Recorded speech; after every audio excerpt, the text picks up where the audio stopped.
अस्सलाम वालेकुम tick talk they friends, announcer जवार दानिश दानी दी तरफों मुबतमरा सलाम।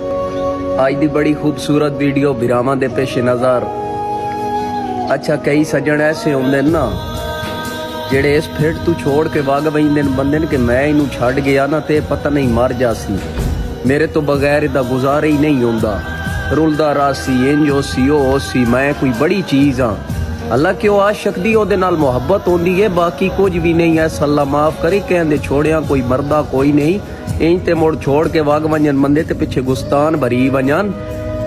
दुख वाकई ढेर लगदा है। तू दौड़ा पिया सुनाई ना कि दो केड़े केड़े शाकर मुल्क नू दसीए, बस डाडियां दे पै गए हाँ। बावी दुख औकात तो ढेर भी आए, कोई इन दे साबिर थे हाँ। असी कहीं दा शिकवा नहीं कीता, घर अपने रोंदे रहे हाँ। बंदे सुनिया निखड़ के जी नहीं सकदे, ए वेख ले जींदे पे हाँ। और नवे सांगियां दी पिया चस चैना तैन अज मैं कदा कोई याद हाँ। तेरियां वसदियां इन्ना झोंकां दी, मेरा खान मैं खुद बुनियाद हाँ। इल्ताफ तेरी खुद गर्जी दी, पिया मुड़ भी देंदा दादा। तेरे छोड़ गया मैं मोया कोई ना, तेरे सामने जिंदाबाद हाँ।